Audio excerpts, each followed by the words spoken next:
আপনার আমার মৃত্যুর 40 দিন আগে ওই গাছের পাতাটা আস্তে আস্তে করে হলুদ বর্ণ হতে থাকে। আর মালাকুল মউত আপনার কাছে আমার কাছে দৈনিক একবার আসে। কয়বার? যখন প্রথম দিন হয় একবার আসে, 40 দিনের দিনে একবার আসে, 39 দিনের দিনে একবার আসে, হাদিস শরীফে আসছে 38 দিনের দিকে একবার আসে। এইভাবে করে প্রতিদিন একবার করে মালাকুল মউত আসে আর বলে, এ বনি আদম, তোর হায়াত শেষ, আর মাত্র তুই 38 দিন বাঁচবি, আর মাত্র তুই 37 দিন বাঁচবি, আর মাত্র তুই 36 দিন বাঁচবি। ফাফু আনহুম ওয়াস্তাগফির লাহুম ওয়াশাওয়িরহুম ফিল আমর। তুই দুনিয়াতে যত গুনাহ করেছস সব গুনার জন্য তুই আল্লাহর কাছে তওবা কর। ঠিক কিনা বলে?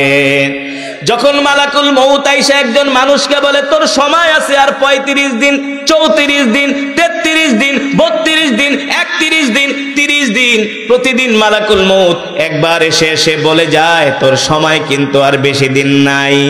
আল্লাহর নবী বলেন, তখন ওই মানুষটার মধ্যে একটা মৃত্যুর ভয় কাজ করে, তার খাওয়া দাওয়া বন্ধ হয়ে যায়, কম খাওয়া শুরু করে, আত্মীয় স্বজনের সাথে কথা বলে না, শুধু সম্পদের দিকে তাকায় থাকে, স্ত্রীর দিকে তাকায় থাকে, সন্তানের দিকে তাকায় থাকে, আর এমন উদ্ভট কথাবার্তা বলে যেই কথা সে কোনোদিনও বলে নাই। ঠিক কিনা বলেন? স্ত্রীকে ডাক দেয়, ডাক দিয়ে বলে, শোনো, আমার সময় মনে হয় আর বেশি দিন নাই। কথা বলে না? রাস্তা দিয়ে হেঁটে গেলে কোনো মানুষকে দেখলে ডাক দেয়, ভাই রে এদিকে আয়, আমারে ক্ষমা করে দিস, আমার সময় আর মনে হয় বেশি দিন নাই, যদি কোনো অন্যায় কইরা থাকে আমাকে ক্ষমা কইরা দিস। তখন বলে, ভাই আপনি হঠাৎ করে এমন কথাবার্তা কেন বলেন? হঠাৎ কইরা বলে না, তার মৃত্যুর ঘন্টা বেজে গিয়েছে। ঠিক কিনা বলে? দেখবেন একটা মানুষ 40 দিন, মৃত্যুর 40 দিন আগে অসুস্থ হয়ে যায়। কি হয়ে যায়? মৃত্যুর 40 দিন আগে আস্তে আস্তে করে সে অসুস্থ হতে থাকে, তার খাবার কমে যায়, তার কথাবার্তা কমে যায়। সন্তানদেরকে ডাক দিয়া বলে, বাবারে, এ বাবা, এই যে সম্পদ দিয়া গেলাম, এই সম্পদ তুই নিস। ছোট মেয়েকে ডাক দিয়া বলে, মা, এই সম্পদ তুই নিস। স্ত্রীকে ডাক দিয়া বলে, এই সম্পদগুলা তোমাকে দিয়া গেলাম। সন্তানদেরকে ডাক দিয়া বলে, আমার জানি কেমন ভালো লাগে না, যেই কোনো সময় আমি দুনিয়া ছেড়ে চলে যাইতে পারি, তোরা মারামারি কাটাকাটি করিস না, তোরা নিজেরা ভালো মতো থাকবি, বাবার জন্য দোয়া করবি। অনেক মানুষ মৃত্যুর আগে এমন কথা বলে কি বলে না? জোরে বলে। আল্লাহ রাব্বুল আলামিন সে কথাই কোরআনুল কারীমের মধ্যে বলেন, ওয়াজাআত সাকরাতুল মাউতি বিল হক যালিকা মা কুনতা মিনহু তাহিদ। পৃথিবীর জমিনে মৃত্যু এমন একটা বিষয়, প্রত্যেকটা মানুষকে এই মৃত্যু পাকড়াও করবে, প্রত্যেকটা মানুষকে এই মৃত্যু ধরবে। এই সাকারাতুল মাউত, এই সাকারাতের মাউত, এই সাকারাতের মৃত্যু, সাকারাতের মউত প্রত্যেকটা মানুষকে আক্রমণ করবে, গ্রাস করবে। মৃত্যুর যন্ত্রণা থেকে কেউ বাঁচতে পারে নাই, আমরাও বাঁচতে পারবো না। ঠিক কিনা বলেন? আল্লাহর নবী বলেন, যদি আমার কোনো নেককার বা উম্মত হয়, ওই নেককার উম্মতের জান এমন ভাবে কবজ করা হবে, আল্লাহ তাআলা আরশে আজিম থেকে জিবরাইলকে পাঠায়, মালাকুল মউত আজরাইলকে পাঠায় দিবে, আর বলবে, মালাকুল মউত, এই যে জমিনে যাইতেছো, যেই বান্দার জান কবজ করবা, আমার এই বান্দাটা আল্লাহওয়ালা, আমার এই বান্দাটা 5 ওয়াক্ত নামাজ পড়তো, আমার বান্দা ওয়াজ মাহফিল হইলে সবার আগে আগে ওয়াজ মাহফিলে চলে যেত, আমার বান্দা কোরআনের তেলাওয়াত শুনতো, আমার বান্দা হলো আমার প্রিয় বান্দা, সাবধান সাবধান, আমার বান্দাকে কোনো কষ্ট দিবা না। আল্লাহ তাআলা মালাকুল মউত আজরাইলকে বলে, মালাকুল মউত আজরাইল, তুমি জান্নাত থেকে একটা সুন্দর রুমাল নিয়ে যাও। আল্লাহু আকবার। মালাকুল মউত জান্নাত থেকে একটা সাদা রুমাল নিয়ে আসে। কি নিয়ে আসে? সাদা একটা রুমাল নিয়ে আসে। সাদা একটা রুমাল নিয়ে আসার পরে, যিনি আল্লাহওয়ালা, আল্লাহর পেয়ারা বান্দা, জীবনে কোনোদিন নামাজ ছেড়ে দেয় নাই, জীবনে কোনোদিন কোরআন ছেড়ে দেয় নাই, আল্লাহর হুকুম মেনেছে, তার মুখের কাছে এনে মালাকুল মউত বলে, ইয়া আইয়াতুহান নাফসুল মুতমাইন্না, ইয়া আইয়াতুহান নাফসুল মুতমাইন্না, ইরজিই ইলা রাব্বিকি রাদিয়াতাম মারদিয়া ফাদখুলি ফি ইবাদি ওয়াদখুলি জান্নাতি। আল্লাহু আকবার। জোরে বলেন আল্লাহু আকবার। মালাকুল মউত বলে, হে পবিত্র আত্মা, বের হয়ে আয়, বের হয়ে আয়, চিন্তা করিস না, টেনশন করিস না। যখন মালাকুল মউত সাদা রুমাল, জান্নাতের রুমাল তার নাকের মধ্যে ধরে, ওই রুমালের মধ্যে জান্নাতের খুশবু মেখে দেয়। আপনারা আতর মাখার পরে কি করেন? এইভাবে ঘেরান নেন কি নেন না? নেন না? ঘেরান নিলে কেমন লাগে? মানুষ যখন আতর মাখে, আতরের ঘেরানটা টান দিলে দুইটা চোখ বন্ধ হয়ে যায়, ঠিক কিনা বলেন?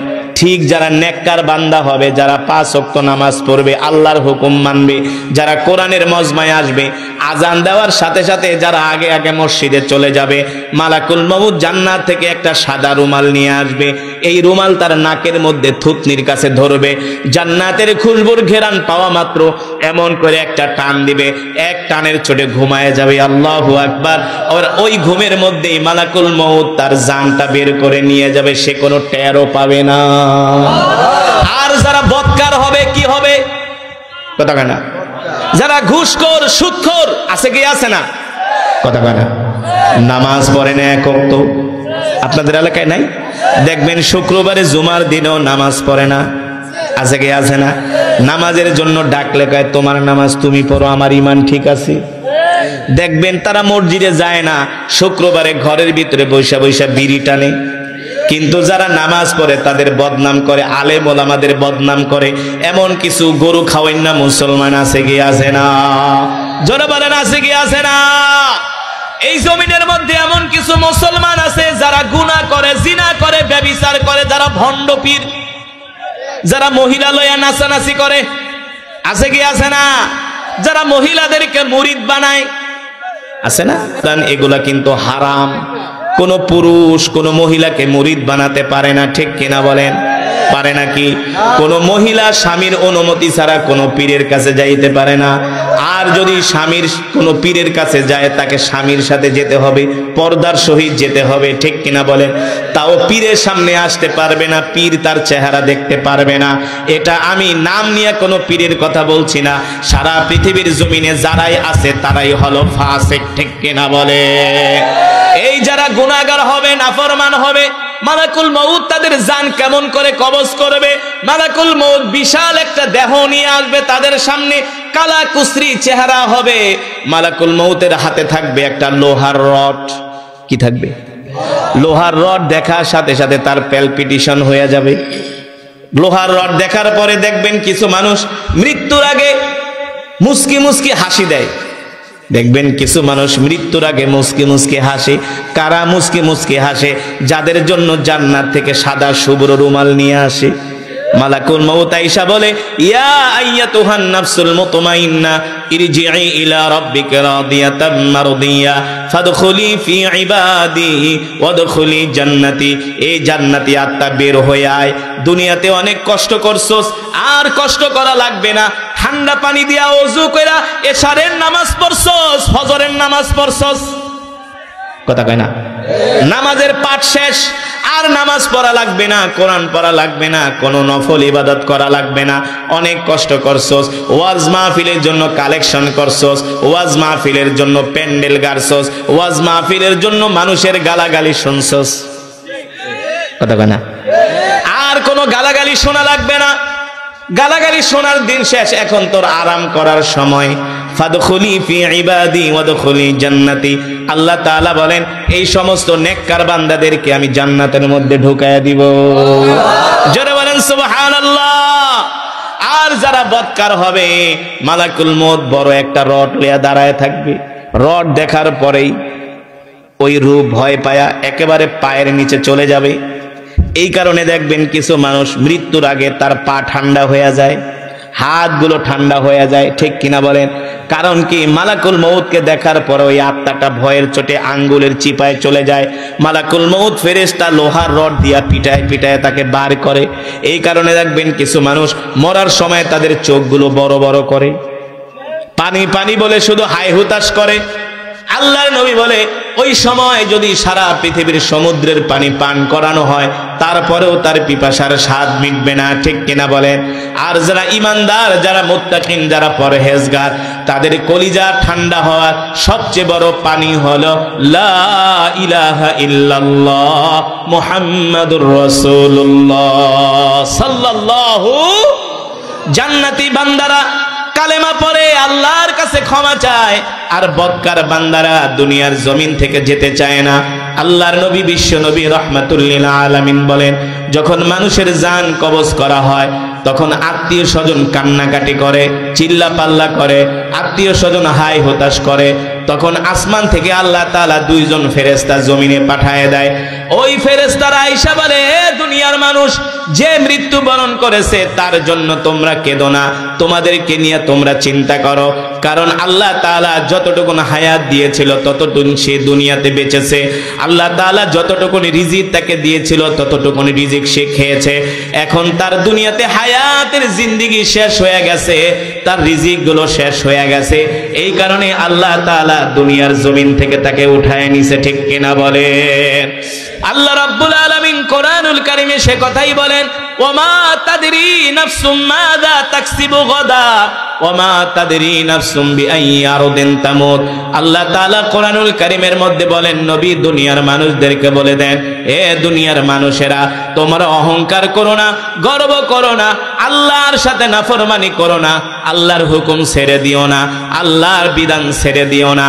আল্লাহ তাআলা বলে, দুনিয়ার মানুষ রে, তোরা কি নিয়ে অহংকার করবি, কি নিয়ে গর্ব করবি? ওমা তাদরি নাফসুম মাযা তাকসিবু গাদা ওমা তাদরি বিআইয়ি আরদিন তামুত। মানুষ জানে না কোন জমিনে তার মৃত্যু হবে। জানে? মানুষ জানে না কোন জমিনে তার মৃত্যু হবে। জানেন কে? আরো জোরে বলেন, জানেন কে? আল্লাহ তাআলা বলে, মানুষ কি নিয়ে গর্ব করস, কি নিয়ে অহংকার করস? তুই তো জানোসই না কোন জমিনে তার মৃত্যু হবে। দেখবেন কিছু মানুষ ঢাকা যাওয়ার জন্য টাঙ্গাইল থেকে ঢাকার উদ্দেশ্যে রওনা হয় কি হয় না? স্ত্রীকে বইলা দেয়, আমি ঢাকা যাইতেছি, দোয়া করো 3 দিন পরে আসবো। এই যে ঘর থেকে বের হয়েছে, টাঙ্গাইল যায় গাড়িতে উঠছে, গাড়ি অ্যাক্সিডেন্ট করে ঢাকা মেডিকেলে মারা গেছে, আর কোনোদিন ফিরে আসতে পারে নাই। ঠিক কিনা বলেন? এই যে দুনিয়ার জমিন থেকে ঘর থেকে বের হয়েছে, এই বের হওয়াই তার শেষ বের হওয়া। কত মানুষ বাড়ি থেকে সফরে যায়, এই সফরেই তার জীবনের শেষ সফর, আর কোনোদিন ঘরে ফিরে আসে না। কিন্তু আমরা তো ভাবি আমাদের মৃত্যু হবে আমাদের গ্রামের বাড়িতে, আমাদের মৃত্যু হবে আমার বাপ দাদার ভিটায়, আমার মৃত্যু হবে আমার ঘরে, আমার মৃত্যু হবে আমার আত্মীয় স্বজনের সামনে, আমার মৃত্যু হবে আমার সন্তানের সামনে। আল্লাহ তাআলা বলেন, না না না, ওমা তাদরি নাফসুম মাযা তাকসিবু গাদা ওমা তাদরি বিআইয়ি আরদিন তামুত। আল্লাহ রাব্বুল আলামিন বলেন, মানুষ জানে না কোন জমিনে তার মৃত্যু হবে, একমাত্র আল্লাহই ভালো জানেন। ঠিক কিনা বলেন? আল্লাহ তাআলা বলে, ওমা তাদরি নাফসুম মাযা তাকসিবু গাদা। আরে মানুষ, আল্লাহ তাআলা বলে, এ দুনিয়ার মানুষ, আমি আল্লাহ তোদেরকে মাটি দিয়া বানাইছি, কি নিয়ে তোরা গর্ব করস, কি নিয়ে অহংকার করস? আমার আল্লাহর সাথে গর্ব করিস না, অহংকার করিস না। আগামীকাল তুই কি খাবি সেই কথাই তো বলতে পারস না। পারে কে? ওমা তাদরি নাফসুম মাযা তাকসিবু গাদা। আল্লাহ তাআলা বলে, মানুষ জানে না আগামীকাল সে কি খাবে। আপনি আমি পরিকল্পনা করি, প্ল্যান করি, আগামীকাল গরুর গোশত দিয়া ভাত খাবো, মুরগির গোশত দিয়া ভাত খাবো, আগামীকাল ভালো একটা মাছ রান্না করব। আল্লাহ তাআলা বলে, এমনও হতে পারে আগামীকাল তোমাকে হসপিটালের বেডে রুটি আর কলা খেতে হতে পারে। ঠিক কিনা বলে? আল্লাহ তাআলা সেই কথাই কোরআনুল কারীমের মধ্যে বলছেন, ইযা জাআ আজালুহুম লা ইস্তাখিরুনা সাআতাও ওয়া লা ইস্তাকদিমুন। কিতাবের মধ্যে আসছে, পয়গম্বর সুলাইমান আলাইহিস সালামের একজন উম্মত ছিল, মালাকুল মউত। মালাকুল মউত তার জান কবজ করার জন্য আসছে। মালাকুল মউতকে দেখা সে ভয় পেয়ে গেছে। মালাকুল মউত তার জান কবজ করার জন্য আসছে। মালাকুল মউতকে দেখা সে ভয় পেয়ে গেছে। দৌড় দিয়া পয়গম্বর সুলাইমান আলাইহিস সালামের কাছে গেছে, যায় বলে, পয়গম্বর গো, ওই যে মালাকুল মউত দেখেন আমার দিকে চোখ বড় বড় করে তাকায় আছে, আমার জান কবজ করবে। আপনি তো পয়গম্বর, আপনার কথা তো জিনেরা শোনে। একটা কাজ করেন, আপনি আমাকে 7 সমুদ্রের ওই পারে জিন দিয়ে আমাকে পৌঁছায়া দেন, যাতে মালাকুল মউত আমাকে ধরতে না পারে। পয়গম্বর সুলাইমান আলাইহিস সালামের কথা তো জিনেরা মানতো। কি করতো? কি করতো? জিনেরা মানতো পয়গম্বর সুলাইমান আলাইহিস সালামের কথা। বলে, আমি যদি তোমাকে জিন দিয়া 7 সমুদ্রের ওই পারে পাঠিয়ে দেই, তুমি কি খুশি হবা? হ্যাঁ, দেখেন এই যে মালাকুল মউত কত বড় চোখ বড় বড় করে আমার দিকে তাকায় আছে, আমি ভয় পাইতেছি, আপনি আমাকে 7 সমুদ্রের ওই পারে পাঠায় দেন জিনের মাধ্যমে, জিন আমাকে উড়ায় নিয়ে যাক, নিয়ে সমুদ্রের ওই পারে মরুভূমিতে ফালায় আসুক, তাহলে আমাকে আর মালাকুল মউত পাবে না। পয়গম্বর সুলাইমান আলাইহিস সালাম মুস্কি হাসি দিয়া কয়, ঠিক আছে, তুমি যেহেতু মৃত্যুর ভয়ে 7 সমুদ্রের ওই পারে যেতে চাচ্ছ, যাও, আমি তোমাকে জিনের মাধ্যমেই 7 সমুদ্রের ওই পারে তোমাকে আমি পাঠায় দেওয়ার ব্যবস্থা করছি। পয়গম্বর একটা জিনকে ডাক দিছে, এদিকে আসো জিন, আমার এই উম্মতকে তুমি তোমার ডানার মধ্যে কইরা 7 সমুদ্রের ওই পারে মরুভূমির মধ্যে নিয়ে ফালায় দিয়ে আসবা। আমার উম্মত ওই মালাকুল মউতকে দেখে ভয় পাইতেছে, মালাকুল মউত কোন সময় না জানি তার জান কবজ করে ফালায়, এই কারণে সে ভয় পাইতেছে। সে মনে করছে যে মালাকুল মউত 7 সমুদ্রের ওই পারে যেতে পারবে না। যখন ওই পয়গম্বরের জিন বলতেছে তুমি আমাকে ধরো, যখন ধরছে জিন উড়াল মারছে, 7 সমুদ্র পাড়ি দিয়া তাকে নিয়ে একটা মরুভূমির মধ্যে ফালায় দিছে। এখন সে মরুভূমির মধ্যে বৈশা বৈশা জিকির করতেছে, লা ইলাহা ইল্লাল্লাহ, লা ইলাহা, জোরে বলেন, লা ইলাহা ইল্লাল্লাহ, লা ইলাহা ইল্লাল্লাহ, লা ইলাহা ইল্লাল্লাহ মুহাম্মাদুর রাসূলুল্লাহ, জোরে জোরে বলি সাল্লাল্লাহু। এবার ওই যে মালাকুল মউত 7 সমুদ্রের ওই পারে যে ওই লোকের সামনে হাজির হয়ে গেছে। পয়গম্বর সুলাইমান আলাইহিস সালামের উম্মতকে মালাকুল মউত, আপনার ভয়ে তো সমুদ্র পার হইয়া এই মরুভূমির ভিতরে আইসা পড়লাম, আপনি আবার আমার পিছে পিছে আসছেন, আমি তো মনে করছি আপনি আমার পিছু নিবেন না, আমাকে ধাওয়া করবেন না। মালাকুল মউত বলে, এ শোনো, যখন আমি তোমার সামনে আসছিলাম তখনও তোমার মৃত্যুর সময় হয় নাই, এই যে এখন তুমি মরুভূমির ভিতরে আসছো, আল্লাহ তোমার মৃত্যু লেখা রাখছে এই জায়গায়, আর এখানেই তোমার জীবনের হায়াতের জিন্দিগির সময় শেষ, এই কারণে আল্লাহ আমাকে এখানে পাঠাইছে, এখানেই তোমার মৃত্যু হবে। আল্লাহু আকবার, জোরে বলেন আল্লাহু আকবার। আল্লাহ রাব্বুল আলামিন কোরআনুল কারীমের মধ্যে বলে, এ দুনিয়ার মানুষ, তোমরা যতই মৃত্যু থেকে পলায়ন করার চেষ্টা করো না কেন, মৃত্যু থেকে তোমরা কেউ বাঁচতে পারবে না। আমার আল্লাহর কাছে তোমাদের সকলকে ফিরে আসতে হবে, মৃত্যুর কাছে সবাইকে ধরা দিতে হবে। এই পৃথিবীতে যত রাজা বাদশাহ আমির ওমারা ফকির বলেন, কেউ মৃত্যু থেকে বাঁচতে পারে নাই, আমরাও বাঁচতে পারবো না, ঠিক কিনা বলে? কিন্তু আল্লাহর নবী বলে, এ উম্মত, ওই কবরের জীবনটা তোমাদের তখনই সুখময় হবে, শান্তিময় হবে, যখন দুনিয়ার জমিন থেকে তোমরা আল্লাহর কোরআনের তেলাওয়াত করবা। সুবহানাল্লাহ বলে, এই কোরআন অনুযায়ী যখন তোমরা চলবা, কোরআনকে তোমরা যখন মানবা, তখন দুনিয়ার জীবন তোমাদের যেমন করে সুন্দর হবে, কবরের জীবনও সুন্দর হবে, আখিরাতের জীবনও সুন্দর হবে। আল্লাহু আকবার। এই যে আমি একটু আগে আপনাদের সামনে যে কোরআনুল কারীমের তেলাওয়াত করেছি, আল্লাহর নবী বলেন, ইযা বুদি আল মাইয়িতু ফি কবরিহি জাআল কুরআনু ইনদা রাসিহি। আমি আপনাদের সামনে যে কোরআন পড়লাম, যারা দুনিয়ার জমিনে আল্লাহর কোরআনকে ভালোবাসবে, আল্লাহর কোরআনকে মহব্বত করবে, ইন্তেকালের সাথে সাথে, মৃত্যুর সাথে সাথে যখন তাকে কবরের মধ্যে শোয়ানো হবে, তখন আল্লাহর কোরআন তাদের মাথার সামনে যায়া দাঁড়ায়া যাবে। যে কোরআন আমি পড়েছি, তেলাওয়াত করেছি, যারা দুনিয়াতে এই কোরআনকে ভালোবাসবে, এই কোরআনকে মহব্বত করবে, এই কোরআন অনুযায়ী চলবে, আপনি যদি দুনিয়াতে কোরআনকে ভালোবাসেন, আপনার মৃত্যুর পরে যখন আপনাকে গোরস্থানে নেওয়া হবে, কোথায় নেওয়া হবে? কবর এমন এক ঘর যেখানে নাই কোনো বাতি, নাই কোনো সাথী, ঠিক কিনা বলেন? ওই অন্ধকার কবরে আপনার বাবা যেতে পারবে না, মা যেতে পারবে না, ভাই যেতে পারবে না, দাদা দাদি কেউ যেতে পারবে না, বন্ধু বান্ধব নেতা কর্মী কেউ যেতে পারবে না। আপনাকে যখন কবরের মধ্যে শোয়ায় দেওয়া হবে, তখন আপনি একেবারে একা হয়ে যাবেন, নিঃসঙ্গ হয়ে যাবেন, আপনাকে সঙ্গ দেওয়ার মতো কেউ থাকবে না। আল্লাহ নবী বলে, এমন একটা মুহূর্ত হবে, মানুষকে যখন কবরের মধ্যে শোয়ানো হয়, তখন মানুষ দেখে তার আত্মীয় স্বজনগুলো তার পিছনে পিছনে যাইতেছে, আত্মীয় স্বজনগুলো তাদেরকে কবরে নামাইতেছে।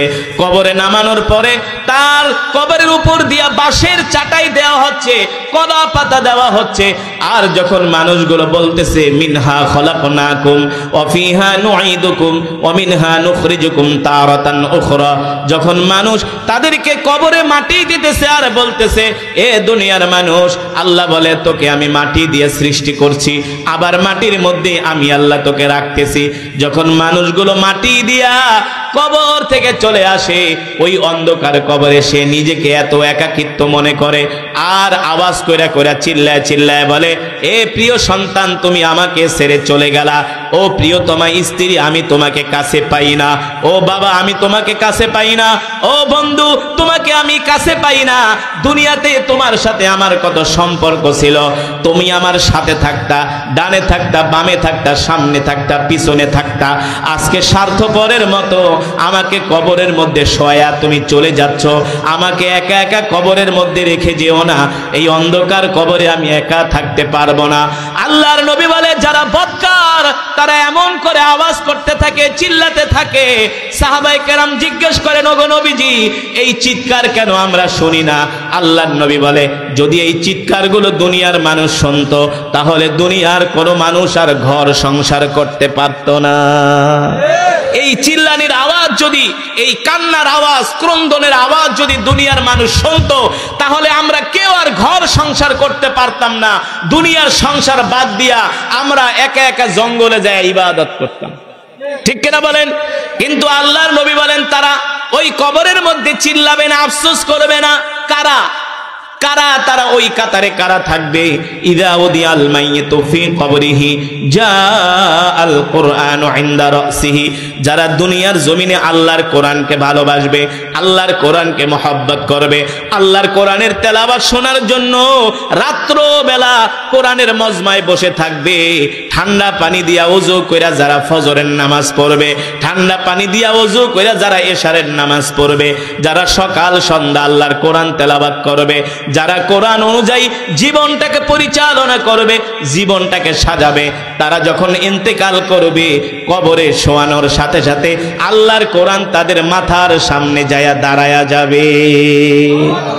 আরো আস্তে কোন সুবহানাল্লাহ। আল্লাহর কোরআন তাদের মাথার সামনে যে দাঁড়িয়ে যাবে, আর এই আল্লাহর কোরআন তাদের কবরটাকে আলোকিত করবে। জোরে বলেন সুবহানাল্লাহ। আল্লাহর কোরআন তাদের কবরটাকে আলোকিত করবে। আল্লাহর নবী সে কথাই বলেন ইদা উদিআল মাইয়িতু ফি কবরিহি জাআল কুরআনু ইনদা রাসিহি, আল্লাহর কোরআন তার মাথার সামনে যায় দাঁড়ায় যাবে আর কবরটাকে আলোকিত করবে। আর ওই মৃত ব্যক্তিকে বলবে দোস্ত চিন্তা করো না, চিন্তা করো না। এতদিন আমেরিকার বিজ্ঞানীরা বলেছে মানুষ দুনিয়াতে মারা গেলেই সে মরে যায় আর তার কোনো অস্তিত্ব থাকে না। এক সপ্তাহ আগে আমেরিকার বিজ্ঞানীরা গবেষণা করে বের করেছে, রিসার্চ করে বের করেছে মানুষ মৃত্যুর পরেও জীবিত থাকে। সুবহানাল্লাহ বলে। এতদিন আমেরিকার বিজ্ঞানীরা বলতো, খ্রিস্টানরা বলতো মানুষ মারা গেলেই শেষ। এখন এক সপ্তাহ আগে একদল বিজ্ঞানী গবেষণা করে বের করেছে মানুষ মৃত্যুর পরেও জীবিত। কবরে কেন জীবিত থাকে? কারণ কি? ওই যে প্রশ্নের জবাব দেওয়ার জন্য দুইজন ফেরেশতা আছে, মুনকার নাকির, ঠিক কিনা বলেন? কবরে আইসা তাদের কাছে তিনটা প্রশ্ন করে। কয়টা? জোরে বলেন কয়টা? মান রব্বুকা ওয়া মান দীনুকা ওয়া মান নাবিয়ুকা। এই তিনটা প্রশ্নের উত্তর না দিয়া কে কবরে শান্তিতে থাকতে পারে না। যে তিনটা প্রশ্নের উত্তর দিতে পারে তার কবর হয়ে যায় জান্নাতের বাগান। আর যে তিনটা প্রশ্নের উত্তর দিতে না পারে কবরের মধ্যেই তার মায়ের শুরু হয়ে যায়, আযাব শুরু হয়ে যায়, ঠিক কিনা বলেন? আল্লাহর নবী বলেন যারা দুনিয়ার জমিনে কোরআনকে ভালোবাসে, আল্লাহর কোরআন তাদের মাথার সামনে যায় দাঁড়ায় যায়, তাদের কবরটাকে আলোকিত করে, সে ভয় পাইতে থাকে, ভীত সন্ত্রস্ত হয়ে যায়। আল্লাহর কোরআন বলে দোস্ত ভয় পেও না, ভয় পেও না, তুমি আরামে ঘুমাও, তুমি আরামে ঘুমাও, আমি কোরআন তোমাকে দাঁড়ায় দাঁড়ায় পাহারা দিতেছি। আল্লাহু আকবার। দুইজন ফেরেশতা আছে মুনকার নাকির, তার কবরের মধ্যে প্রশ্ন করার জন্য আল্লাহর কোরআন ডাক দিয়ে বলে ফেরেশতারা কোত্থেকে আসতো? বলে মিনাল আরশ, আমরা আরশ থেকে আসছি। কেন আসতো, কেন আসতো? বলে তার কবরে তিনটা প্রশ্ন করার জন্য। আল্লাহর কোরআন বলে না, আমি তাকে কোনো প্রশ্ন করতে দিব না। ফেরেশতারা বলে কেন দিবেন না? আমরা আল্লাহর বিশেষ বাহিনী ফেরেশতা, আমাদের কাজ হলো প্রশ্ন করা। আল্লাহর কোরআন বলে না না না, আমি প্রশ্ন করতে দিব না। আল্লাহর নবী বলেন এক সময় কোরআনের সাথে আর ফেরেশতাদের সাথে ঝগড়া লেগে যায়। ফেরেশতারা চায় প্রশ্ন করতে, আল্লাহর কোরআন বলে না, প্রশ্ন করতে দিব না, যাও কবর থেকে বের হয়ে যাও, উখরুজ মিনাল কবর, এই কবর থেকে বের হও, আমার এই বন্ধুকে কোনো প্রশ্ন করতে দিব না, আমার বন্ধু দুনিয়াতে অনেক কষ্ট করছে, তাকে ঘুমাইতে দাও। আল্লাহর নবী বলেন এক পর্যায়ে ফেরেশতাদের সাথে কোরআনের সাথে একটা ঝগড়া লেগে যায়। শেষ পর্যন্ত ফেরেশতারা সারেন্ডার করে, বলে ঠিক আছে আমরা চলে যাব, প্রশ্ন করব না, তবে আপনি আপনার পরিচয় দেন, কে আপনি যে তাকে প্রশ্ন করতে দিচ্ছেন না? আল্লাহর কোরআন ডাক দিয়া বলে ফেরেশতারা তোমরা আল্লাহর একদল বিশেষ বাহিনী, তোমাদের ক্ষমতা আছে, তোমাদের পাওয়ার আছে, কিন্তু আমার চাইতে তোমাদের ক্ষমতা বেশি না, পাওয়ার বেশি না। তোমরা হলো আল্লাহর গোলামের, আল্লাহর হুকুমের গোলাম ফেরেশতা, এই হলো তোমাদের পরিচয়। আর আমি হলাম স্বয়ং আল্লাহর জবানের কালাম। ক্ষমতা কার বেশি? কোরআনের। কার বেশি? ক্ষমতা কোরআনের বেশি, ঠিক কিনা বলেন? এবার ওই ফেরেশতা দুইজন কবর থেকে বের হয়ে যাবে। আল্লাহর নবী বলে আল্লাহ তাআলা হাসরের মাঠ কায়েম করবে, তখন ওই কবরবাসী ভয় পেতে থাকবে। আল্লাহর কোরআন বলবে বন্ধু ভয় পেও না, তুমি আমার সাথে আসো। যখন মিজানের পাল্লার কাছে যাবে, মিজানের ফেরেশতারা দেখবে তার সাথে আল্লাহর কোরআন আছে, তখন মিজানের পাল্লায় যেই দুইজন ফেরেশতা নেকি বদি আমল তারা পাল্লার ভিতরে দিয়া ওজন করে, তারা বলবে তোমার নেকি পাল্লায় দেওয়ার কোনো প্রয়োজন নাই, তোমার সাথে স্বয়ং আল্লাহর কোরআন আছে। আল্লাহু আকবার। যাও যাও যাও। এরপরে তিনি জাহান্নামের কাছে যাবে, জাহান্নামের ফেরেশতারা দেখবে তার সাথে আল্লাহর কোরআন আছে। জাহান্নামের ফেরেশতারা বলবে তোমাকে জাহান্নামের ভিতরে দেওয়া হবে না, তোমার সাথে স্বয়ং আল্লাহর কোরআন আছে। আল্লাহু আকবার। এবার তিনি পুলসিরাতের পুলের কাছে যাবে, যখন পুলসিরাতের কাছে যাবে সে ভয় পেয়ে যাবে। আল্লাহর কোরআন ডাক দিয়া বলবে দোস্ত ভয় পেও না, ভয় পেও না। পুলসিরাত এমন একটা পুল, যেই পুল থেকে 1000-এর মধ্যে 999 জন সিটকে জাহান্নামে পড়ে যাবে। আল্লাহর কোরআন বলবে ভয় পেও না, তোমার হাতটা আমার কাছে দাও। যখন তার হাত বাড়ায়া দিবে, এক টান দিয়া তাকে পুলসিরাত পুল পার করে জান্নাতে পৌঁছায়া দিবে। আল্লাহু আকবার। এবার আর তার জান্নাতে যাবার কোনো বাধা থাকবে না। এবার ওই হামিলে কোরআন, ওই মৃত ব্যক্তি তো তখন জীবিত হইয়া বলবে দোস্ত তুমি আমাকে কবর থেকে বাঁচাইলা, মিজানের পাল্লা থেকে বাঁচাইলা, জাহান্নামের আগুন থেকে বাঁচাইলা, পুলসিরাতের পোল তুমি আমাকে পার কইরা দিলা, কে তুমি, কি তোমার পরিচয়? আল্লাহর কোরআন ডাক দিয়া বলবে দোস্ত মনে আছে নাকি তুমি ওই যে আমাকে গভীর রাত্রে উঠা ঠান্ডা পানি দিয়া ওযু কইরা কোরআন তেলাওয়াত করতা, ফজরের নামাজে কোরআন পড়তা, এশারের নামাজে কোরআন পড়তা, তাহাজ্জুদের মধ্যে কোরআন পড়তা, মাগরিবের পরে কোরআন পড়তা, এশারের পরে কোরআন পড়তা। আল্লাহর কোরআন পড়ার কারণে তুমি কোনো গুনাহ করো নাই, এই কারণে আল্লাহ তাআলার কোরআন, আমি আল্লাহ তাআলার কোরআন তুমি আমাকে দুনিয়াতে ভালোবাসছো, আর কবরে তোমাকে ভালোবাসা আমার দায়িত্ব হয়ে গেছে। আল্লাহু আকবার। আমি তোমাকে জান্নাতে পৌঁছায়া দিয়া গেলাম, আর কোনোদিন তোমাকে জান্নাত থেকে বের করা হবে না। আল্লাহু আকবার। আর কোনোদিন তোমাকে জান্নাত থেকে বের করা হবে না। এই হলো আল্লাহর জান্নাত। এবার আল্লাহর জান্নাতে থাকো, আল্লাহর জান্নাতের নিয়ামত ভক্ষণ করো, তখন জান্নাতি এত খুশি হয়ে যাবে আর বলবে এই আল্লাহর কোরআন, দুনিয়াতে তোমাকে আমি ভালোবাসার কারণে, দুনিয়াতে তোমাকে আমি ভালোবাসার কারণে আজকে তুমি আমাকে ভালোবাসছো, সুতরাং আমি কোরআন তোমাকে আজকে জান্নাতে পৌঁছায়া দিয়া গেলাম। ও মুসলমান, আল্লাহর কোরআন সেই দিন তাকে জান্নাতে ঢুকায় দিবে, জান্নাতে প্রবেশ করাবে। আমরা দুনিয়ার জমিন থেকে